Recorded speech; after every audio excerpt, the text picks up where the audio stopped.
ये दृश्य है बरेली स्थित डॉक्टर बासु आई हॉस्पिटल के, जो एक स्पेशलाइज्ड हॉस्पिटल है नेत्र संबंधित रोगों के उपचार के लिए। यहाँ लोग दूर दूर से आते हैं अपनी आंखों से संबंधित विकार जैसे मोतियाबिंद, काला मोतियाबिंद और कलर ब्लाइंडनेस का इलाज करवाने।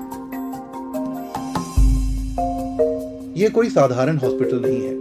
इन दीवारों के भीतर रोशनी का एक मिशन प्रगति पर है, पूरे भारत में इलाज योग्य अंधपन को खत्म करने का मिशन नेत्र रक्षक का।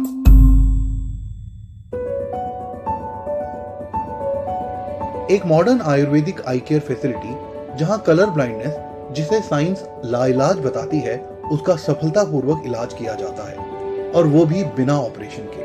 और ये इलाज सिर्फ कलर ब्लाइंडनेस तक ही सीमित नहीं, बल्कि मोतियाबिंद, काला मोतियाबिंद, डायबिटिक रेटिनोपैथी और रेटिनाइटिस पिगमेंटोसा जैसी अन्य गंभीर आई प्रॉब्लम्स का इलाज भी करता है, जो अंधपन के मुख्य कारणों में गिना जाता है। इनकी आयुर्वेदिक उपचार की टेक्निक, वो भी बिना किसी साइड इफेक्ट, आई केयर में एक नए आयाम स्थापित कर रहा है।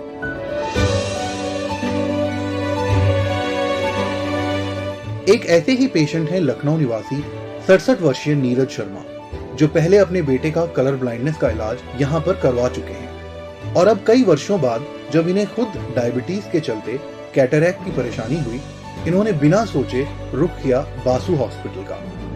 दूरी इनके लिए मायने नहीं रखती। इनका बासु आई हॉस्पिटल पर भरोसा और आयुर्वेद के प्रति निष्ठा बड़ी ही दिलचस्प है और खास भी। आयुर्वेद आज एलोपैथी की चकाचौंध में पिछड़ सा गया है, लेकिन अब और नहीं। तो पहले मैंने बच्चे का इलाज यहाँ कराया था, वो ठीक हो गया था। सो अब मुझे प्रॉब्लम आई तो मैं यहाँ आया। उनके लिए, उनका टेस्टिंग के लिए वो गए थे। अब उनका वो फ्लाइंग का कोर्स कर रहे थे, उस समय वो गए तो उनकी टेस्टिंग होती रहती, जो फ्लाइंग कोर्स करते हैं। तो उसमें उनका विज़न कुछ कम आया था या कोई प्रॉब्लम थी, उसका डॉक्टर साहब ने वो सीधे यहीं आया और उसने यहीं इलाज कराया एंड ही क्योर्ड। अब मुझे प्रॉब्लम आई, तो जब मुझे प्रॉब्लम आई तो मैंने कहा भाई doctor is the best, so I reach here. पढ़ने में दिक्कत हो रही थी, जो उस पर मैसेज आते थे उनको पढ़ने में दिक्कत, और दूर में भी विज़न में ब्लड हो जाता था, अक्षर पढ़ने में दिक्कत हो रही थी। इसलिए मैंने कहा अब दिखा लूँ। तो डॉक्टर साहब ने आज दवाई डाली। तो पहले तो मैं एक भी विज़न, वो टेबल उनका वो अल्फ़ाबेट पढ़ नहीं पा रहा था, एक पढ़ पा रहा था। अब मैं अभी थोड़ी देर बाद उन्होंने जब चेक किया दवाई डालने के बाद 3 पढ़ पा रहा था। नीरज मानते हैं कि हो सकता है आयुर्वेद टाइम ले, जो कि एक अवधारणा भी है आयुर्वेद के प्रति, लेकिन इससे जुड़ना उन्हें एक सही फैसला लगता है, क्योंकि यह बिना ऑपरेशन पूरी तरह स्वस्थ हो जाएंगे और साथ ही इसके कोई साइड इफेक्ट भी नहीं है। मुझे विश्वास है कि अगले 1 महीने में मैं बिल्कुल ठीक हो जाऊंगा, नहीं तो 2 महीने लग जाएंगे, लेकिन मैं ठीक हो जाऊंगा। Now I am in the safe hand. Retina में प्रॉब्लम है और कैटरेक्ट इनिशिएट हो चुका है। अच्छा, ये दोनों प्रॉब्लम्स के रेक्टिफिकेशन के लिए अब यहाँ से दवाई चलेगी। डायबिटीज़ भी मुझे है सिंस 2005, डायबिटीज़ का पेशेंट हूँ मैं, लेकिन उम्र मेरे ख्याल से ज़्यादा बड़ा फैक्टर होगा। 67 की एज में अक्सर लोगों को हो जाता है, कोई नई चीज़ नहीं है। कैटरेक्ट वगैरह इस एज में आके अधिकतर लोगों को मैंने सुना हो जाता है। अगर आप किसी किस्म की आंखों की परेशानी से गुजरते हैं तो बहुत परेशान हो जाते हैं। तब हमें पता लगता है कि आंखों की कितनी इंपॉर्टेंस है और इन पर हमारी निर्भरता कितनी गहरी है। लेकिन अगर छोटे छोटे बच्चे आंखों की प्रॉब्लम्स के कारण देख ना पाए तो यह उनके बचपन की खुशियां छीन सकता है। विशेषज्ञों का मानना है कि यह उनकी सोशल, मेंटल और इमोशनल बिहेवियर पर भी गंभीर असर डाल सकता है।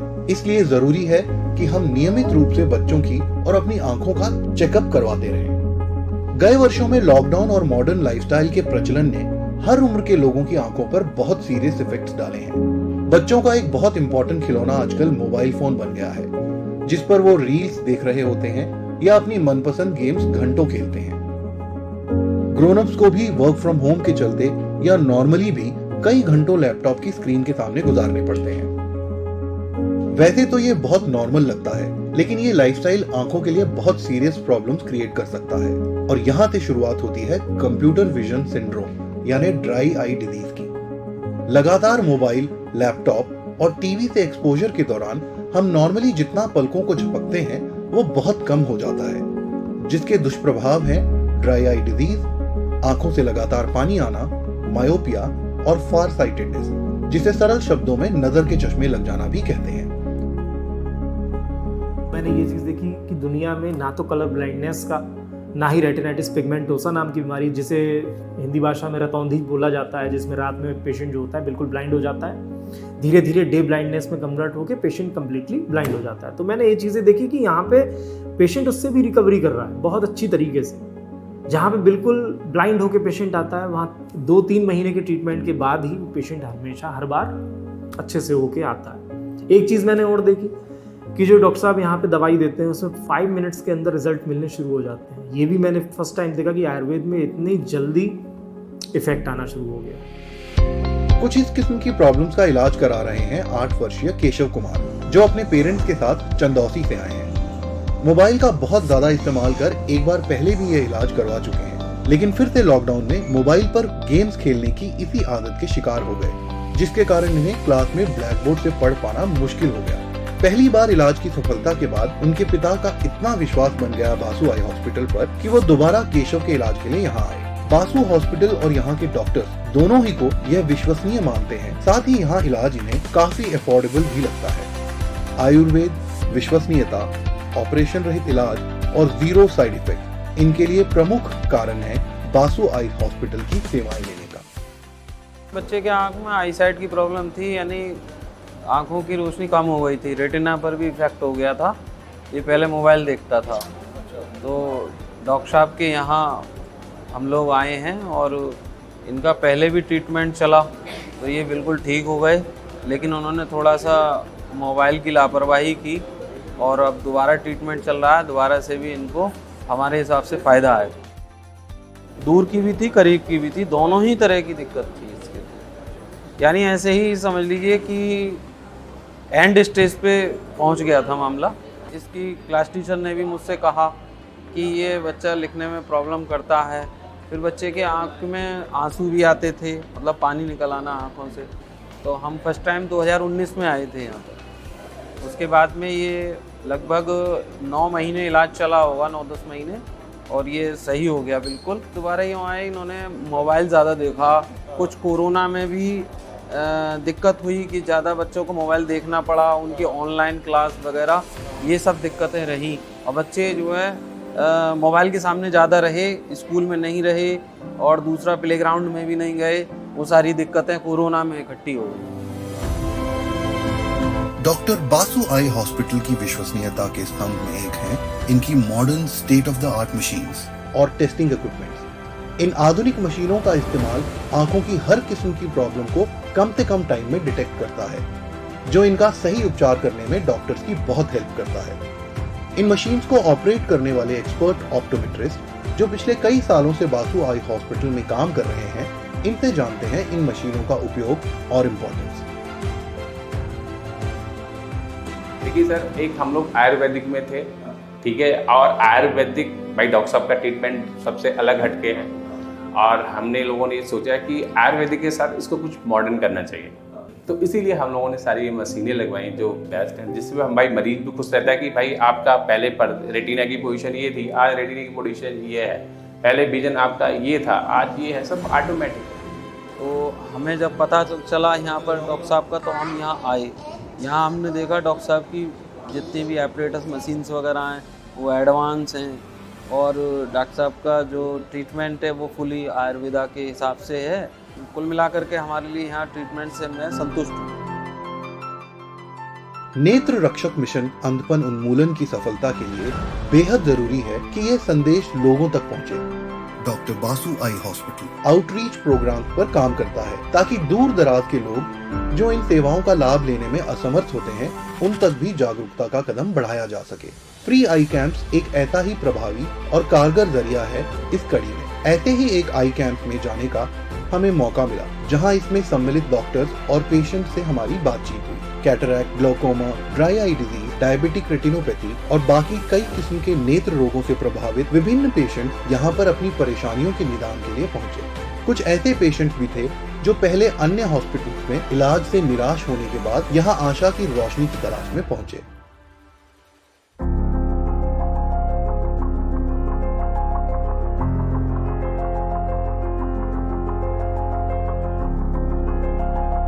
थोड़ा आँख में आंसू बहता है कहीं से। आंसू बहता रहता है? हाँ।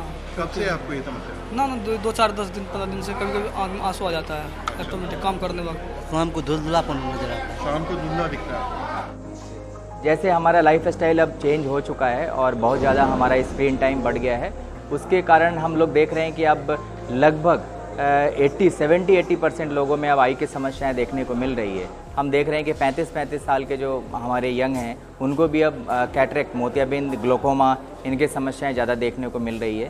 साथ साथ मैकुलर डिजनरेशन यंग लोगों में भी देखने को मिल रहा है और उसके कारण जो है वो रेटिना हमारी ख़राब होती है, उसमें जो है हेमरेज आ रहे हैं और मैकुलर इडमा हो रहा है। एक ऐसे ही नेत्र दोष से पीड़ित व्यक्ति हैं विजय, जो लंबे समय से डायबिटीज के चलते एक बार ऑपरेशन भी करवा चुके हैं। पहले आँख बहुत ही लंचप हो गई थी, नोएडा से करवाया 26 से मैंने। अच्छा।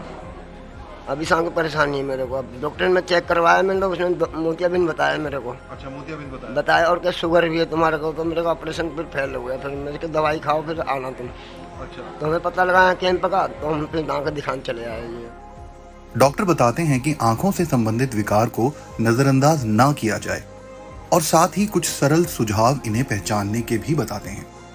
अगर किसी को कम रोशनी आ रही है यानी देखने में दिक्कत हो रही है और लाइट में उसको दिक्कत हो रही है यानी गाड़ी की लाइट सामने से आ रही है और उसको ग्लेयर हो रहा है, तो उसको ऐसा मानना चाहिए कि कहीं कैटरेक्ट यानी मोतियाबिंद तो नहीं है। पेशेंट को आंखों के आगे काले धब्बे दिखाई देते हैं और वो हम जब मूव करते हैं सिर तो वो भी मूव करते हैं, तो उनको ये मानना चाहिए कि कहीं ना कहीं हो सकता है हमारे रेटिना में कुछ रप्चर हुआ है यानी ब्लीडिंग हुई है। और हमें आशा है कि 10-15 साल में शायद हम लोग बहुत हद तक अंधत्व को दूर कर देंगे। पोलियो का करीबन 100% उन्मूलन भारत से हो चुका है और इसमें सबसे अहम भूमिका जिसने यह लक्ष्य हासिल करने में मदद की वह थी पोलियो की विश्वसनीय खुराक यानी पोलियो वैक्सीन। ऐसा ही एक साथी होना बहुत जरूरी है अंधपन निवारण और उसके 100% उन्मूलन के लिए, जो इस असाध्य से लक्ष्य को हासिल करने का एक कारगर हल बन सकता है। आइए जानते हैं इसके बारे में अगले चरण।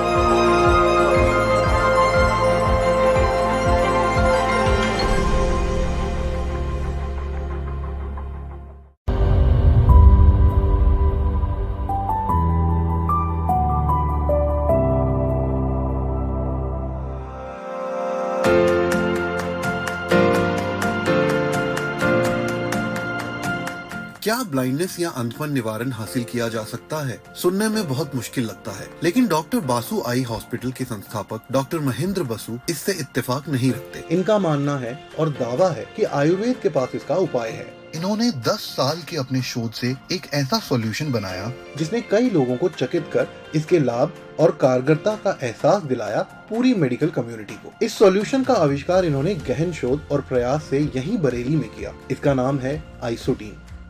आइसोटीन जगत फार्मा और इसके डॉक्टर्स इसी प्रयास के 3 स्तंभ हैं। आइसोटीन पूरी तरह आयुर्वेदिक कंपोजिशन से बना है और इसका प्रोडक्शन करीब ही में मौजूद इनकी प्रोडक्शन फैसिलिटी में मॉडर्न साइंटिफिक तरीकों से किया जा रहा है। आइसोटीन एक बहुत ही कारगर आयुर्वेदिक दवाई है जिसकी रिसर्च और फॉर्मुलेशन यहीं बरेली में हुई। यह इंडिया ही नहीं बल्कि विदेश में WHO जैसे संगठनों द्वारा गुणवत्ता के लिए मान्यता प्राप्त है। आइसोटीन की सबसे बड़ी उपलब्धि इसकी रूम टेम्परेचर पर स्टेबिलिटी है, जो इसे किसी भी किस्म के इलाके, वातावरण और तापमान में आसानी से ट्रांसपोर्ट और स्टोर करने का एडवांटेज देता है। ये एक प्रमुख कारण है आइसोटीन का अफ्रीकन और साउथ ईस्ट एशियन कंट्रीज में इसकी सफलता का, जहां कोल्ड स्टोरेज और प्राइस एक चैलेंज है। आइसोटीन की सक्सेस और इफेक्टिवनेस का कारण इसका फॉर्मुलेशन और कंट्रोल्ड व सेफ तरीके से किया गया प्रोडक्शन है। जब इसकी हमने रिसर्च की थी, जब उसके रिजल्ट्स देखे थे, तो उस समय हमने लैंडमार्क कर दिया था इसका कि मुझे इसको हर वर्ल्ड लेवल पे लेके जाना है, क्योंकि इसके रिजल्ट्स बहुत शानदार थे। तो मेरा सपना था कि इसके इतने अच्छे रिजल्ट्स हैं तो हम क्यों ना इसको वर्ल्ड लेवल पे लेके जाएं। जिस तरीके से पोलियो को ख़त्म किया गया है उसी तरीके से जो है हम इस अंता की दुनिया के अंता को ख़त्म करना चाहते हैं, उसके क्योंकि रिजल्ट बहुत अच्छे हैं और इस दवाई के कुछ साइड इफ़ेक्ट भी नहीं है। कोई भी अनजान व्यक्ति भी अगर हमारी दवाई को डाल लेता है तो नुकसान नहीं पहुंच सकता। अभी मुझे ईश्वर ने बहुत कुछ दिया है, तो मेरा फ़र्ज़ बनता है जो ईश्वर ने मुझे दिया है तो मैं उस सेवा को आगे बढ़ाऊं लोगों को दुख बांटो, उनकी जो नज़र कम ख़त्म हो रही है उसकी नज़र को वापस लाऊं। ये मेरी सेवा भावना ही है। इसलिए मैं जब कैंप करता हूँ तो मैं पैसे की परवाह नहीं करता, जितना मर्जी लग जाए, परंतु चाहे 100 पेशेंट हो या 1000-2000 पेशेंट हो, सबको दवाई मिलती है, सबको दवाई देता हूँ। मैं चाहता हूँ भारत सरकार भी इससे सहयोग करे, जिससे दुनिया की अंता ख़त्म हो। उससे क्या फ़ायदा होगा? एक तो आयुर्वेद का नाम ऊँचा दुनिया में उठेगा कि आयुर्वेद में एक ऐसी चीज़ आई है कि दुनिया में कोई डॉक्टर नहीं कर रहा है। इतनी तेज़ी से रिजल्ट्स दे रहे हैं, 5 मिनट्स के अंदर रिजल्ट्स आना कोई मजाक वाली बात नहीं है। एक ये दुनिया को पता लगे भारत में ऐसी चीज़ आई है जो कि आँखों की रोशनी भी बढ़ा रही है, मोतियाबिंद को ठीक कर रही है, डायबिटिक रेटिनोपैथी को ठीक कर रही है, कलर ब्लाइंडनेस को ठीक कर रही है, रेटिनाइटिस पिगमेंटोसा यानी कि नाइट ब्लाइंडनेस जो होता है वो ठीक कर रही है। तो ऐसे तमाम बीमारी आँखों की हैं वो ठीक कर रहे हैं। यानी कि एक हमने रेटिना अगर ठीक कर दिया है तो कोई भी बीमारी आँखों में हो वो ठीक अवश्य होती है। 5 मिनट से रिजल्ट भी देते हैं और 5 मिनट्स के बाद 4-5 महीने उसका ट्रीटमेंट दे करके उसे जितना ज़्यादा से ज़्यादा हो सकता है ब्लाइंडनेस से बचा लेते हैं। दूसरा ये जेनेटिक प्रॉब्लम्स जो होती है, कहते हैं दुनिया कहती है नहीं ठीक होता। कलर ब्लाइंडनेस इसका कोई दुनिया में इलाज नहीं है। आपके जो नाइट ब्लाइंडनेस है, रेटिना पिगमेंटोसा, ये जेनेटिक प्रॉब्लम ये ठीक नहीं होती है। और उसके बाद जो है कैटरेक्ट का दुनिया में ऑपरेशन करते हैं, हम बिना ऑपरेशन ठीक कर रहे हैं। तीसरा जो है सबसे बड़ा प्रॉब्लम जो आ रही है, डायबिटिक आज बहुत ज़बरदस्त तरीके से फैल रही है, इसको हम यहाँ ठीक करते हैं। इस तरीके से 5-6-10 मरीज ऐसी बीमारियाँ हैं जिनका दुनिया में कोई इलाज नहीं है, इसको हम सबको ठीक करें। ऐसे समय में युग में रह रहे हैं जहाँ मॉडर्न टेक्नोलॉजी भी साथ में चलनी चाहिए। हम पेशेंट जब आता है तो मैं कहूँ खाली में दवा डाल के उसको कहूँ साहब बचाओ, तो पेशेंट लगता है यार डॉक्टर साहब ने कुछ किया भी नहीं और ऐसे ही बकायदा उसे विश्वास नहीं होगा। तो उसके लिए हम जो है उससे सारी जांच करते हैं, OCT वगैरह करते हैं। OCT में देखते हैं क्या क्या उसमें कमियां हैं। प्रेशर जो है ऑटोमेटिक मशीनों से नापते हैं। सब मॉडर्नाइज से डायग्नोज करते हैं। ट्रीटमेंट हम अपनी आयुर्वेदिक दवाइयों से करते हैं और उसको रिजल्ट्स भी देते हैं कि उन्होंने चाहा कि आयुर्वेद उठे, तो आयुर्वेद को उठे उस चाहते हैं, तो हमने भी उसमें पूरा कोशिश की है। इस समय जो हमारी जो रिसर्च है पूरे वर्ल्ड लेवल की है। दुनिया में कोई ऐसा डॉक्टर नहीं है इतनी तेज़ी से रिजल्ट्स दे, इतनी बीमारियों को ठीक करे। स्नेक बाइट सांप काट लेता है, अगर बच गया पेशेंट उसकी रोशनी चली जाती है, उसको हमने ठीक किया। इसके अलावा अभी पिछले दिनों में कोरोना हुआ था। कोरोना में जो है बच्चों ने लैपटॉप, मोबाइल ये सब बहुत देखा। इससे क्या हुआ, आप ताज्जुब करोगे कि जब हम जब बच्चों को देखते हैं, बच्चे जो है कभी हम बहुत ज़्यादा तेज़ी से ब्लाइंड हो रहे हैं। और ये ब्लाइंडनेस अगर इस तरीके से बढ़ती चली गई तो मैं आपको बता रहा हूँ आने वाली जनरेशन जो होगी ब्लाइंड पैदा होगी। इतनी बड़ी बात मैं कहना नहीं चाहिए, वो सच्चाई मैं बता रहा हूँ आपको, क्योंकि मोबाइल जो है बहुत ख़तरनाक है। बच्चे आते हैं उनको कुछ दिख ही नहीं रहा है, चश्मा लगा रहे हैं तो 1-2 लाइनें दिख रही हैं, तो बड़ा दुख सा होता है। पर तो गॉड गिफ्ट हम लोग को ये मिली हुई है कि बच्चे उनको सबको बचा ले जाते हैं, उनकी सबकी रोशनी वापस ले आते हैं। ये ईश्वर की कृपा से, उसके धन्यवाद। और सहयोग चाहिए ना, और तो मुश्किल यही आता है कि आगे चल के प्रॉब्लम्स बहुत आती हैं। ये कमी पूरी करने, वो कमी करके जो है उसको जो है आगे बढ़ाने के उसको रोका जाता है। जो भी हम बड़े हैं अपने बलबूते पे बड़े हैं। आइसोटीन की प्रोडक्शन में हर स्टेज में ये निश्चित किया जाता है कि इसमें किसी किस्म की इम्प्यूरिटी, वायरस या बैक्टीरिया न रहे। रॉ मटेरियल को पहले उसकी सोर्स ऑफ क्वालिटी के स्टैंडर्ड से सॉर्टिंग किया जाता है। हर प्रोडक्शन स्टेज में फॉर्मुलेशन को इन कड़े प्रोसेसेस से पास होने के बाद विनीत कुमार जैसे एक्सपर्ट बायोकेमिस्ट द्वारा फिल्ट्रेशन, स्टेबिलिटी और डिस्कवर किए गए फॉर्मूले अनुसार क्वालिटी टेस्ट के बाद ही प्रोडक्शन फैसिलिटीज में तैयार करने के लिए भेजा जाता है। मेरा नाम विनीत कुमार है और मैं यहाँ पर एज आ क्वालिटी हेड वर्क कर रहा हूँ। और ये हमारी QC लैब है। QC लैब में जो है हम लोग जितने भी प्रोडक्ट्स या फिर जो भी मटेरियल्स, जो इवन वाटर, सभी का टेस्टिंग यहाँ पर करते हैं और क्वालिटी को श्योर करते हैं, तभी उसमें यूज करते हैं। जो भी हमारा प्रोडक्ट बनता है जगत फार्मा में, उसके यूज के लिए पहले हम क्वालिटी में रॉ मटेरियल हमारा जो भी हम एक्सपिएंट्स यूज कर रहे हैं उसका सभी क्वालिटी में केमिकल टेस्टिंग या फिर माइक्रोबियल टेस्टिंग इस लैब में होता है। मतलब मेजर 4 पैथोजन हम यहाँ पर देख रहे हैं जो कि मतलब कॉमनली पाए जाते हैं, जैसे कि आपका इकोलाई हो गया या साल्मोनेला हो गया और सीडोमोनास आर्गेनोसा यस और यस, ये सभी जो है जैसे साल्मोनेला आपका टाइफाइड करता है तो इन सभी को हम कंट्रोल करते हैं यहाँ पर माइक्रोलेब में। और प्लस केमिकल में जो है हम क्लोराइड वगैरह एसिडिटी, एल्किनिटी, पीएच, वो सारी चीज़ें हम जो है उसमें मेजर करते हैं। उसके बाद में जब हमारे यहाँ से वेरीफाई हो जाता है, क्वालिटी मेंटेन करके हम उसकी रिपोर्ट देते हैं, तभी प्रोडक्शन में मतलब आगे का स्टेप बढ़ता है। इसकी सबसे बड़ी उपलब्धि है कि यह रूम टेम्परेचर पर भी स्टेबल रहता है, जो इसे किसी भी किस्म के इलाके में आसानी से ट्रांसपोर्ट और स्टोर करने में मदद करता है। इसकी हाई इफेक्टिवनेस यूनिक रिसर्च के साथ साथ कंट्रोल्ड और सेफ तरीके से किया गया इसका प्रोडक्शन है। आइसोटीन का आविष्कार कर इसे देश में एक्सेप्टेंस दिलवाने में कई चैलेंजेस फेस करने पड़े संस्थापक डॉक्टर महेंद्र बसु को। अवेयरनेस की कमी और कॉलोनियल हैंगओवर के चलते देश ही नहीं विदेश में भी अपने रिसर्च पेपर्स को पीयर रिव्यू और WHO से स्वीकृति हासिल करने में इन्हें भेदभाव का सामना करना पड़ा। सेवा भाव से प्रेरित डॉक्टर महेंद्र बसु ने कभी हार नहीं मानी और तत्परता से कैटरैक्ट, ग्लोकोमा और रेटिनाइटिस पिगमेंटोसा जैसे अन्य नेत्र विकारों से हो रहे अंधपन को जड़ से मिटाने का अथक प्रयास कर रहे हैं। उम्मीद है कि भारत सरकार और WHO जैसे संगठन आयुर्वेद की महत्वता को जल्द पहचानेंगे और इसे जरूरतमंदों तक पहुंचने में मदद करेंगे। भविष्य की स्वास्थ्य चुनौतियों का भार एलोपैथ, मॉडर्न साइंस और पारंपरिक स्वास्थ्य पद्धतियों को मिलकर ही उठाना होगा। यही है मिशन नेत्र रक्षक।